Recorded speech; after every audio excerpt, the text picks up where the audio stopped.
Continuando então com o estudo sobre a intercessão dos santos e refutando o vídeo de Paulo Leitão, que ele fala que tem base bíblica a intercessão dos santos.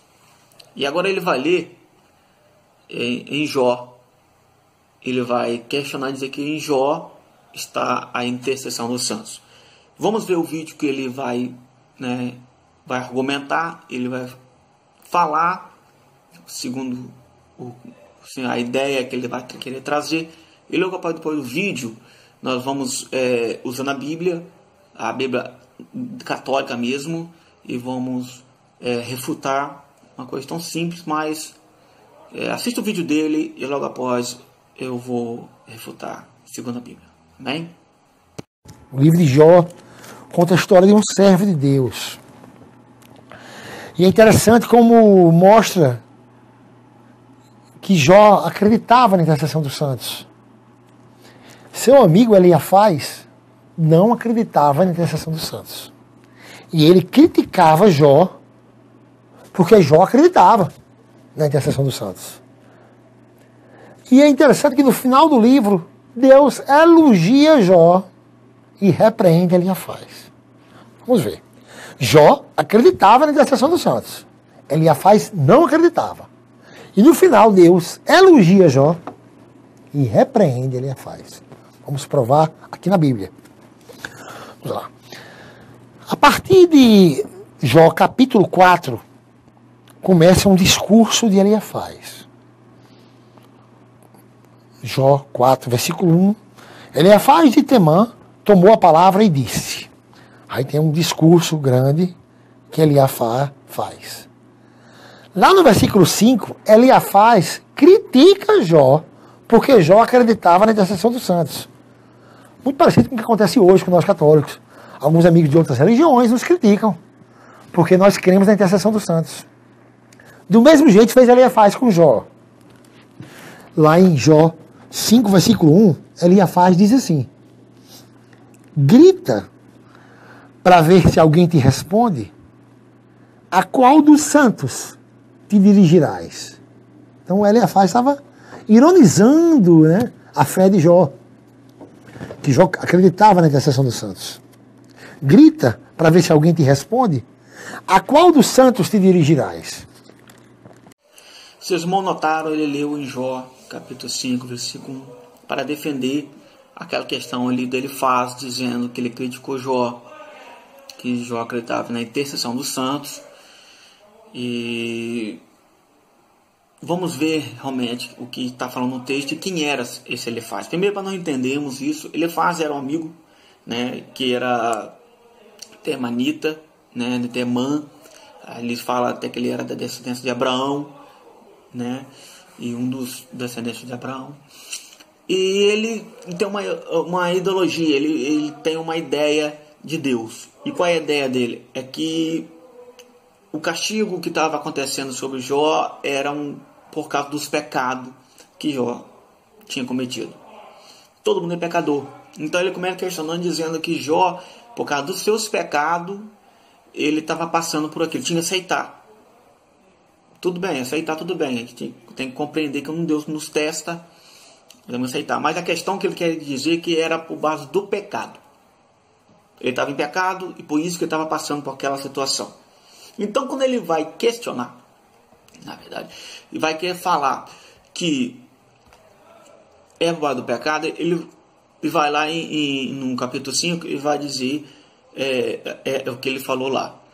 Mas antes de a gente entrar no versículo, é uma coisa tão ridícula ele dizer que em Jó, ali ele estava sendo questionada a intercessão dos santos, é uma coisa ridícula.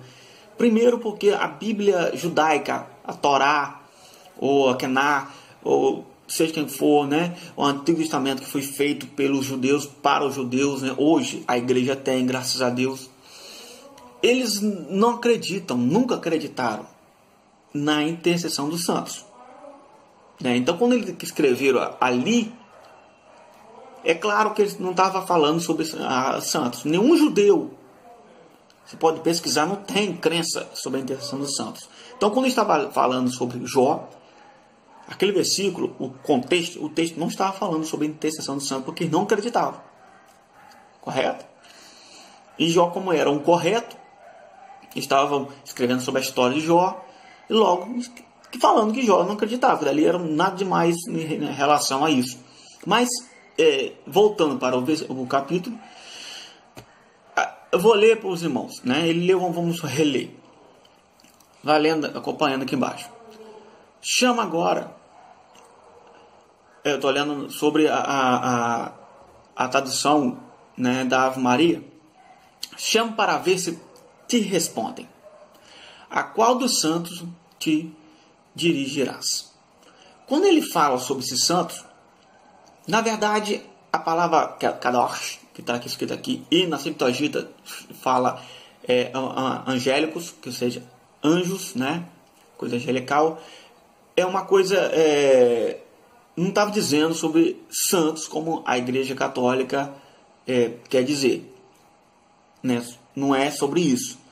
E quando ele estava questionando isso, ele estava dizendo sobre anjos, porque os santos ali era uma referência aos anjos. Algumas traduções da própria Igreja Católica tem anjos, né?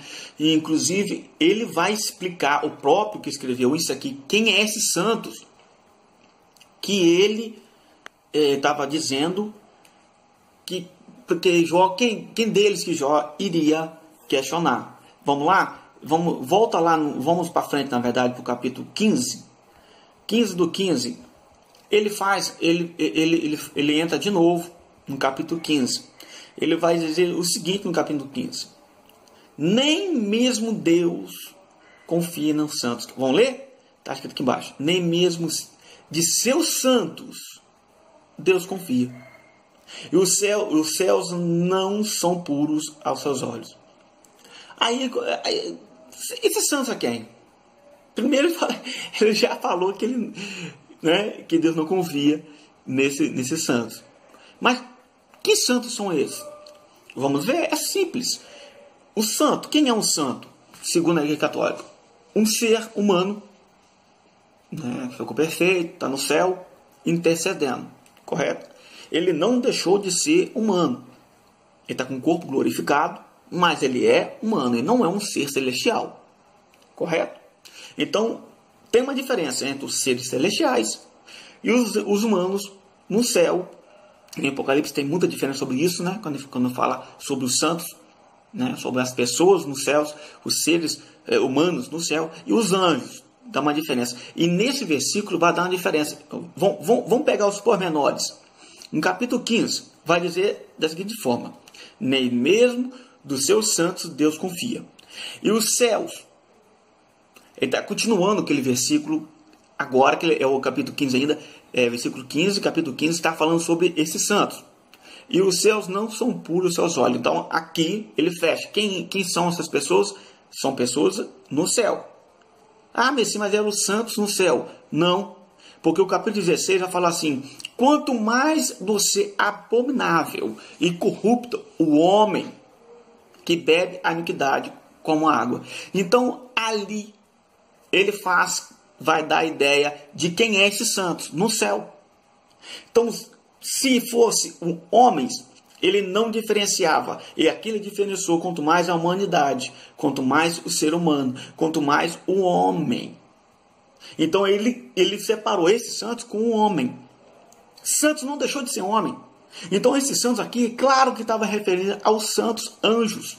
Inclusive tem traduções que é aqui e na frente, que eu vou questionar depois do outro vídeo que eu vou postar dele. Aqui mesmo, desse vídeo que eu estou fazendo. Que vai falar que essas pessoas que estão lá, que estão falando, que vão aclamar, são anjos. Então, ele, quando ele está falando, não estava falando que era homens santificados ou santos, mas anjos, dando a diferença aqui no capítulo 15, versículo 15. Está entendido? Está explicado? Vamos ver o vídeo dele de novo e a gente continua. E olhe que interessante acontece.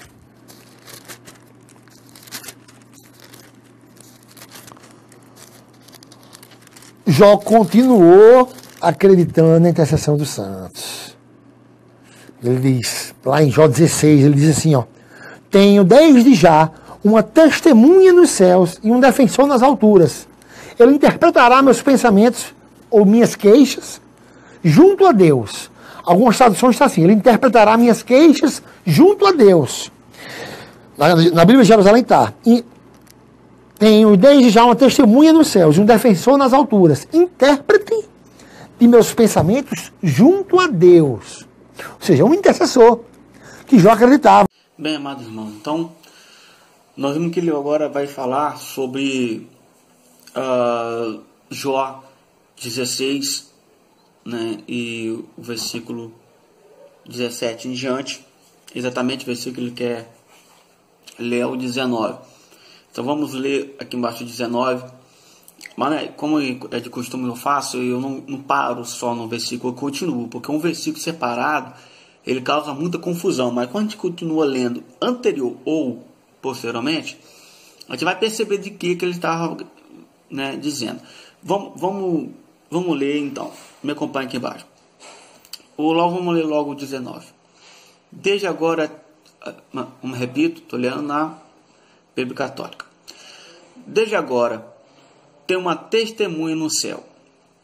O meu defensor está lá em cima.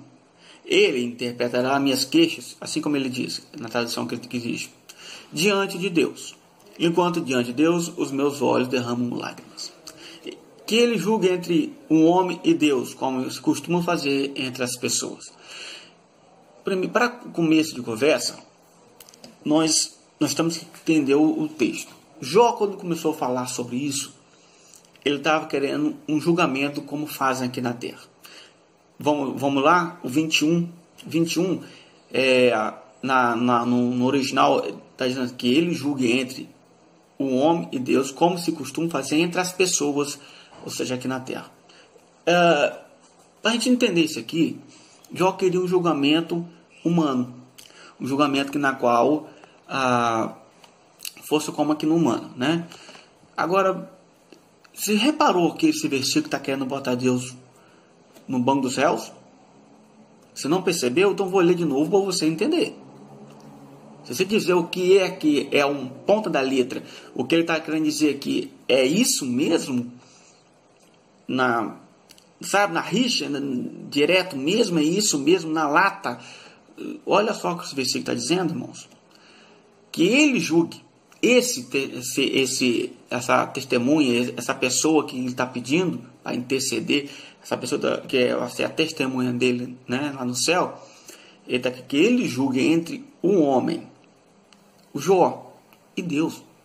Ele está falando o seguinte, que ele vai botar, ele dizer o seguinte: que me ponha de um lado e Deus de outro, e que ele julgue. Ou seja, quem está certo? Ele que está passando sofrimento, ou Deus, que ele estava pensando que Deus tinha abandonado ele, que tinha feito aquilo e tinha abandonado ele. Algumas vezes ele reage e fala: o Redentor vive, não perdi a fé, mas tem hora que ele caía. Porque você sabe o que, irmão? Vocês vão ver nesse capítulo que ele está dizendo que as pessoas zombam dele. Ele vai ver que as pessoas os amigos estão debochando, estão falando mal dele, ele está angustiado, então ele começa a desabafar. Inclusive ele vai dizer que na sua defesa, no capítulo 6, que é razoável o que ele está questionando, porque ele está passando por aquela aflição. Quem passa por uma aflição questiona. E ele ainda fala como é usado os julgamentos aqui na terra, como se costuma fazer entre as pessoas. Então, como que a gente sabe que Jó é um livro de poesia? Ele traz a ideia do julgamento humano do que ele está querendo falar. Não é que exatamente é isso. Não é que exatamente ele está falando, é uma poesia, ele está falando que é isso que está acontecendo. Mas é uma poesia que é isso que ele queria. Agora vamos no original, porque isso, irmãos, a gente tem que entender que a Bíblia foi escrita no original hebraica, né? A língua hebraica, no Antigo Testamento também está o aramaico. Então a gente vai entendendo o significado das palavras para a gente entender o contexto.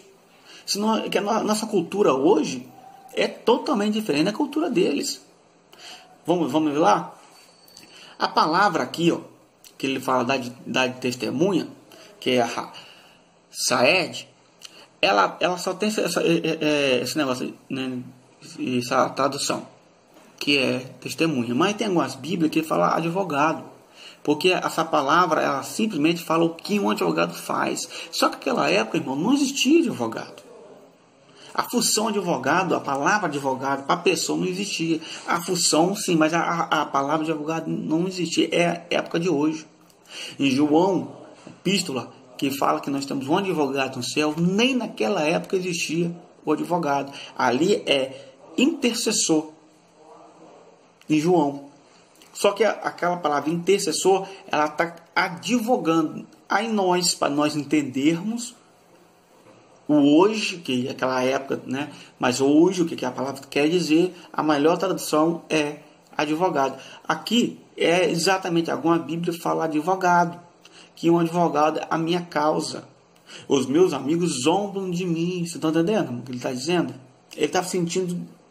Então ele queria de mim, mas os meus olhos se desvanecem em lágrimas perante Deus, para que ele mantenha o direito do homem contra. Olha para você ver que com o versículo é profundo, contra o próprio Deus. A Bíblia fala. Então, nós entendemos aqui que como que é uma poesia, ele está pedindo esse julgamento. Aí que vem essa palavra que Iacás, que fala que julgue, na verdade não é isso. Não é julgar. Vocês não estão entendendo? Não é julgar. É argumentar. Entendeu? Que a palavra julgar é muito forte. Vai julgar Deus, ele está querendo que a pessoa, alguém argumente. Assim como aquela época fazia. Argumentar a favor dele. Então, irmão, nós entendemos aqui exatamente como a Bíblia está dizendo. A gente tem que trazer para o lado hebraico para a gente entender a cultura local. Senão você fica tudo confuso. Vocês não estão entendendo? Essa testemunha no céu, hoje nós sabemos que é Jesus. Nós sabemos que na Bíblia ela tem palavras escritas há anos, milhares de anos atrás, que hoje é que está clara para nós.